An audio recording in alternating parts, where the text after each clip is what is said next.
those, we've all been tossed aside and swept under the carpet because they didn't want any. They didn't want Lisa to hear the truth about her dad and how much people really loved him. The first thing that pops into my mind is all the horror stories that she had to hear from her own mother. I mean, I sit there and I mean, I can't remember what show it was, but it was Priscilla and Lisa. And I don't watch these kind of shows anyway, but this was back in, I want to say the 80s or 90s. And they were doing some kind of daytime talk show or something. And Priscilla had the nerve to sit there and say, I wanted to get an abortion, but I didn't. Said that in front of her own daughter. I went, wow. We're back on Artist on Record with Billy Stanley, Elvis Presley's stepbrother. Don't touch that dial. Here's a coincidence. Yeah. This was in 1976. I'm playing Leonard Skinner. And he comes down again. And what's that song? I said, it's called Freebird. Play it again. Play it again. Okay, he's liking it. He's looking at. He always do the same thing. I'd hand him the album cover, and he'd start looking at it. And Leonard Skinner. Yeah, I don't know about that. He said, me neither. But he said, go ahead. And then after he said, man, he got up. He said, man, these guys are really good. He said, you're going to hear a lot about these guys. And then as he's walking out of the room, he's saying, if I leave tomorrow, will you still remember me? And I went, Elvis, I never heard it. I mean, the way he did it was just like, I mean, I get emotional just hearing it. Because he always thought everybody was going to forget about it. He never did think that this Elvis mania thing that you see going on today, and it's been going on ever since he passed, he never thought this would be going on. He never did, huh? No, he thought everybody just forget about him. That he was just another entertainer, just like, you know, you weren't like any other entertainer, Elvis. I promise you that.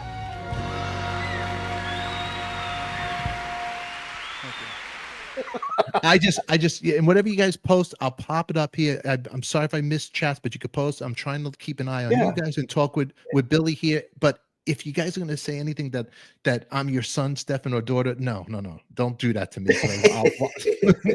I don't want to know how Elvis feels, don't you? All these people coming out of the woodwork. Oh yeah, I'm Elvis's son. I'm Elvis's daughter. Even the worst one was that girl going around saying that she was the real Lisa Marie. I went, God, you got to be kidding me. Really? It's so crazy. All these people. It's insanity. And I mean, you know, and there's a guy, I do his channel. And, you know, he keeps pushing it. And I'm going, you know, if you're pushing this thing, I got to tell you, I'm not on board with this. Okay. Just so you understand. And people are going to think the same thing, guilt by association, because I'm doing your show. I believe that this person is Elvis's daughter. I don't believe it at all. And he said, well, why not? I said, I've heard this every year since Elvis has passed away. Somebody new comes up and says, oh, I'm Elvis's son, or I'm his daughter. And this, I hear it every year. And so, I mean, I look at it like it's a court case. The burden of proof is on you. Prove who you say you are. I wasn't going to make a video about this because it's heavy. She told her mom, Priscilla, what happened the next day. And then the actor, Michael Edwards, who was 36 at the time, apologized to Lisa Marie, but that didn't stop the alleged abuse. Thanks, Debbie. I haven't read that book for one reason. Because all the fears that I had that afternoon when I was standing in the backyard of Graceland of what Lisa was going to grow up, what her life was going to be like, I found that came true. And I only found out through the fans telling me what they've read in that book. I can't do that because that little girl was so precious to me. This person that supposedly did some things to her, he'd be a grease spot if I could get my hands on him. I promise you that right now. No, that was Elvis's pride and joy right there. His little girl. You don't touch that. That was my niece. I remember when I have to go pick her up in LA sometimes. Elvis, you got your gun, Billy? I go, yeah. He said, what do you do? I said, shoot first and ask questions later. He said, okay, you're ready to go. And I'd do anything to protect that little girl. That's why you see me on my knees when I'm at her gravesite. That little girl was everything in the world to him. And no, I can't read it because it breaks my heart. I mean, I can't do that. I'm not that tough. My wife might be able to read it and she could probably tell me, but the only thing she's going to tell me is the same things what the fans have been saying. And that just makes my, when I start thinking about Priscilla, then I really go, oh, that really pushes the boundaries on me now, because you got to stay calm and remember, you're a Christian. You can't say these things. But I've got to say a prayer right now because there's a few things I just thought. You know what? So That's a tough one. I gotta tell you, and you know what, Deborah Diggs, what we were talking about it right now, Deborah. What does Billy think about Lisa's book? We're Deborah, right girl now. Debbie just asked the same question, and Yeah. that's what I was talking about. I you feel know sorry. what? I've always felt sorry for Lisa when her dad passed away. I mean, because when it's hard for a lot of the fans to understand that when I was sitting there and I was talking about watching her ride around on a golf cart and stuff. I mean, the first thing that ran through my mind is now she's going to be raised by Priscilla, and people, when I say this, I've known Priscilla ever since she moved to Graceland in 1963. Okay. Up until 1977. Everything that you said earlier, Stephen, was true. You didn't hear me do that. Wrong. Everything you said earlier was true. And Priscilla took her away from everybody that loved her in Memphis, all of Elvis's family. Now, everybody in Elvis's family has been pitched aside. Billy Smith and, Patsy and Donna Pritchard and all those, we've all been tossed aside and swept under the carpet because they didn't want Lisa to hear the truth about her dad and how much people really loved him. Amen. You're getting a lot of stuff here. Teresa, Tony, thank you, Billy, for being so honest from the heart. Thank you, Tony. People in the chat, you guys are right. The first thing that pops into my mind is all the horror stories that she had to hear from her own mother. I mean, I sit there and I can't remember what show it was, but it was Priscilla and Lisa. And I don't watch these kind of shows anyway, but this was back in, I want to say the 80s or 90s. And they were doing some kind of daytime talk show or something. And Priscilla had the nerve to sit there and say, I wanted to get an abortion, but I didn't. Said that in front of her own daughter. I went, wow. You got to be kidding me. Wow. And you got to live. Lisa had to live with that. Are you kidding me? It's just like, I forgot who it was. I think it was Teresa said it. Teresa. Lisa was the victim. Yeah, she was. Yeah, Teresa just You're said right. that. God bless you for saying that. I mean, the book that Riley, Lisa's daughter, wrote. Just picture what Riley went through writing her mother's diary. And the thing that most people don't realize also is Lisa was doing everything she could to try to get her mom not to release that Priscilla movie. The movie was terrible. I didn't see it. I won't see it. It was terrible. I'm not going to. I would never see it. Thoughts. I want the people in the chat. What are your all thoughts? And you too, Billy. You could answer or not answer. Priscilla wanting to be buried in Graceland. Is that she's still another publicity stunt even after death? What's that all about? When the divorce was pretty much final, it was with the understanding that she wasn't supposed to use that last name Presley.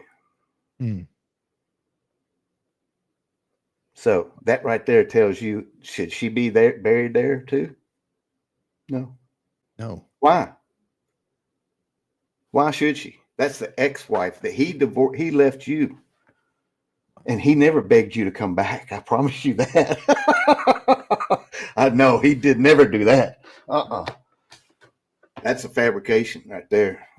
And I mean, it's like she's trying to rewrite Elvis's story and, and put her narrative in it, and this is when I noticed it was really bad. And then I'm going to stop talking about Priscilla. Okay. When that album came out that they did with London Philharmonic Orchestra, right then and there, I just went, of all the people in the world, the one person that would know that one thing that you did not do is mess with Elvis's music. Who did it? Priscilla. And I went, you gotta be kidding me. No, you didn't touch his music. I mean, he was it's the best analogy I heard was, my wife said, that's like adding paint to a Rembrandt. You can't do that. I'm sorry. I mean, it was perfection. If he wanted a orchestra on it, he would have put it on there. But it wasn't supposed to be that way. So Yeah. I see your comments, guys. Karen. Yeah. Yeah. Well, you know what? It's good to see you over here. Look who's here. There it is. There it is. That's why we defend an Elvis. But you know what? We got to chat with Billy respectfully.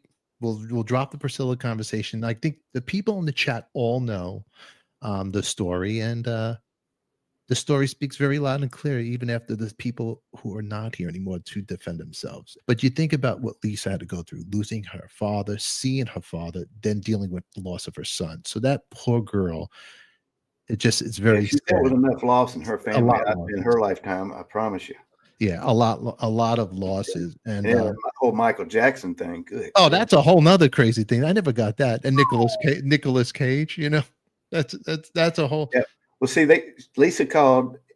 Well, it was actually Lisa and Priscilla called my brother Rick because he was a minister. Called him to come to California. They wanted to speak to him about that, and so Rick told me about it when he got home. You know, I said, "So what was going on?" He said, "They wanted to know how should they handle this." I said, "What do you mean?" And he said, "Well, he said I finally got Lisa alone, and she said, you know, I'm a typical wife. You know, what do wives do? You know, they go through the house, and it wasn't like she was really looking for anything, but you know, she was just looking through stuff, and then she saw some pictures, and she said, that's when I had to call. And what do we do?" Rick said, "You run away from that as fast as you can." Your reaction to the Jackson acquittal.